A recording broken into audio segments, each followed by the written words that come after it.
Cool, cool. So it says you actually talked to Godless Engineer before, and you kind of wanted to talk about that. He debated me. We had a debate together, so I wanted to call and give him props for actually stepping up. And I've been trying to get some constructive dialogue going for a long time. So okay, right on. It was kind of cool of him to step up and debate. He actually cheated, but I'm willing to forgive him for that. So I don't remember. I'm not sure which debate we had. I'm Adam, friended forever. Oh, friended. We debated on non sequitur. Cheated. I remember. I didn't connect like your first name to your channel. I'm sorry. That's okay. I don't think I cheated though.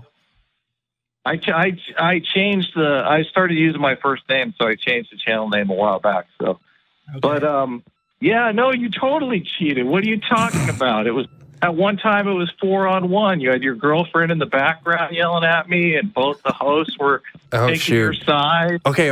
Before we get into this beef, we need some context here for those of you who, like me, who don't know what the heck y'all are talking about.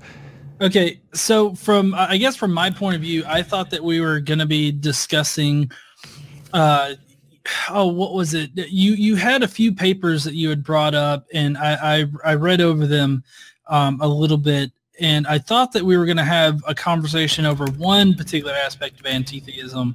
It was basically that no anti-theist had supported. It was something on the basis of morality without religion or something like that. But the actual conversation was supposed to be over, is anti-theism rational?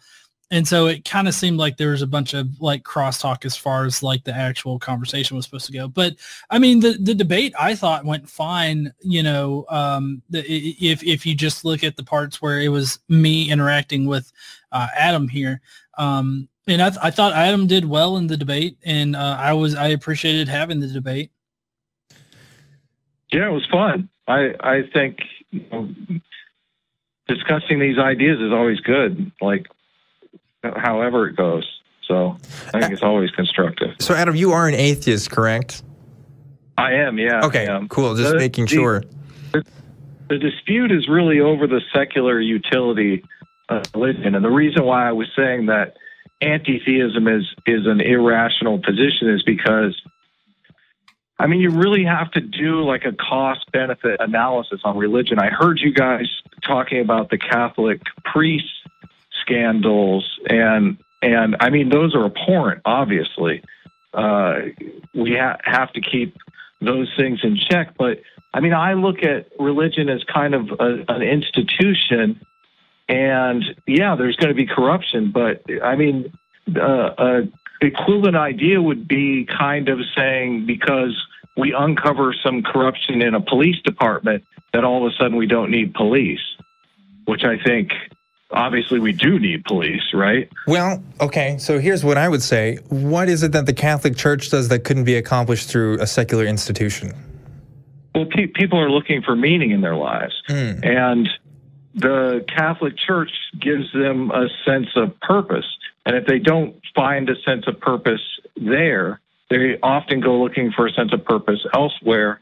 And I just feel like religion has this, it's kind of been through this product cycle, this evolutionary product cycle for millions of years, where these new kinds of religions that are cropping up are not necessarily, they haven't been tested. So I feel like the evolutionary process kind of weeds out behaviors that are not pro-social. But I feel like there are kinds of religions that are popping up now that aren't pro-social. I feel like kind of people are turning to social justice a lot as a way to find meaning in their lives. And I think social justice doesn't, I mean, it's a newly forming philosophy. So I mean, it's bound to make mistakes. Okay, so several things here, though. So you're saying that it needs to be there because people can find truth and meaning in their lives through these institutions.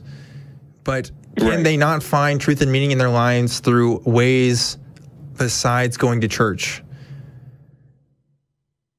Yes, definitely. But finding communal meaning, I mean, you're looking for some kind of institution for that. Well, sure. So I'm right here at the atheist community of Austin. We have tons of atheists that come every week that meet with other atheists and talk about things that they care about. And my question, I guess, is why do we need to support an institution that takes billions and billions of dollars every year for something that could be done with the same kind of budget that we have, which I guarantee is not near the amount that the Catholic Church is producing?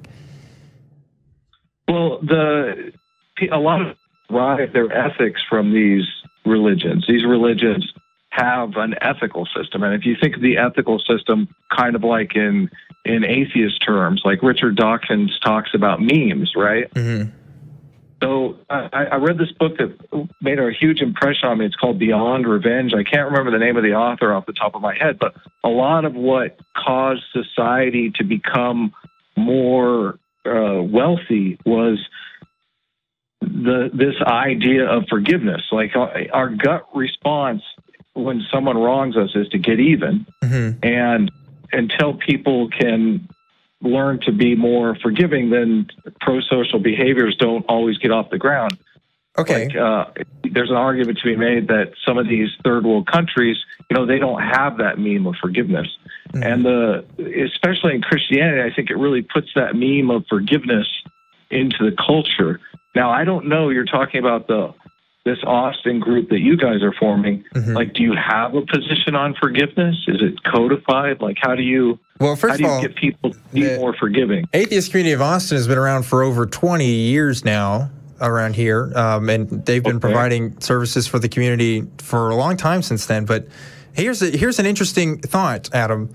You picked up this idea of forgiveness, and you got it from this book. Right? I mean, mm-hmm. Obviously you are familiar with Christian conceptions of it, but it wasn't as important to you until you read it from this book, right? I mean, I read it from the book because the book actually does like scientific studies. Sure, but at what point was a religious institution involved with you understanding the importance of forgiveness? Well, I mean, I was raised a Christian, so I mean, mm-hmm. I inherently understood forgiveness from my Christian upbringing. Do you think if you weren't a Christian, though, that you wouldn't have an understanding of forgiveness? Well, there's a lot of cultures that don't embrace forgiveness. I think you have whatever concept of, I think you're pro-forgiveness or pro-revenge, depending upon the environment that you grow up in. If you grow up in a very harsh environment, pro-revenge is actually going to be more advantageous, according to game theory. I mean, the book covers this. So, yeah, I understand that there is a value. I'm not disagreeing with you on that. That the value of forgiveness is... You're in a very environment, and you are pro-social, you're just going to get preyed upon. So your only options are really to turn your pro-sociality off. Okay. Adam? Yeah. Do you think that somebody raised without religion can't know anything about forgiveness? No, I think they can, but I mean, as social creatures, we drink in the ethics that are around us. We mm-hmm. drink in the philosophy that's around us. I'm just saying that religion has this kind of bag of memes that it puts into the culture that I think if we examine those bag of memes, we're going to find out that those memes are very useful for sustaining the kind of culture that we have now. Okay. You get rid of those memes at your peril. Okay, so I agree with you that religion can and does provide those benefits through this bag of memes analogy that you're giving us here, but it's a mixed bag. For every meme of forgiveness that goes around through Christianity, there's a meme of I'm not good enough as a person because I had lustful thoughts, that's actually good. That's actually a good meme too, though. Well, okay, no, I don't think people should. I don't think people should feel guilty for having homosexual thoughts, though. The homosexual one is not the. You said something different. Now sure, okay, yeah, I agree, but lustful thoughts in general I mean, having those thoughts aren't necessarily bad for society. It's more like the actions that come about of those thoughts, you know, like what we're seeing in the Catholic. But the idea that you are imperfect and you need to self-improve is a good meme. I totally agree with you on the homosexuality. Yeah, but you see the problem though, like Christianity doesn't necessarily, the ends to that means, you know, of self-improvement are for different goals. It's for being better for God's sake, or being a better Christian.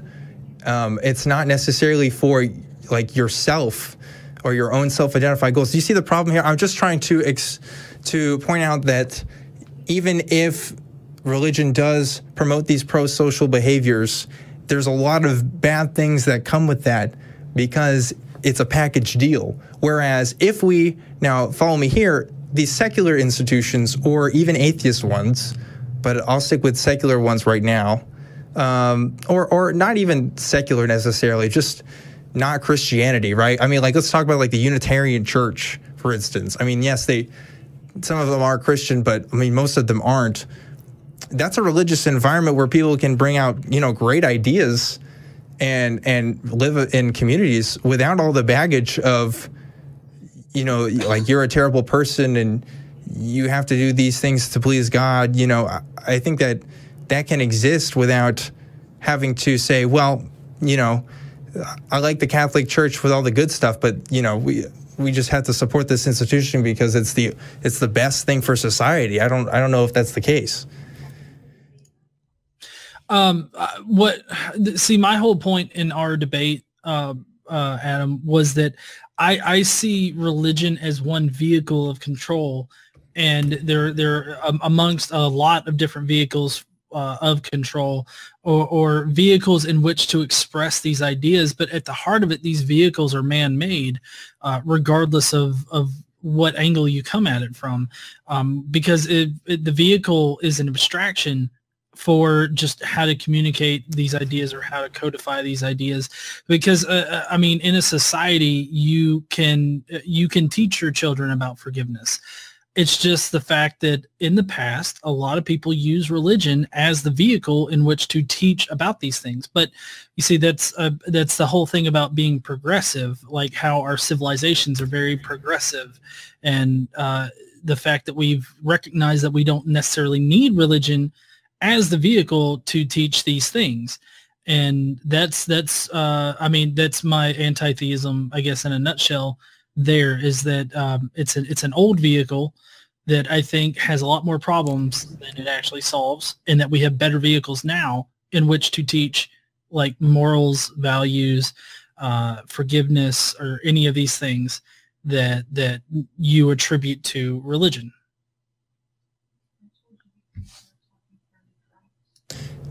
Adam, you still there?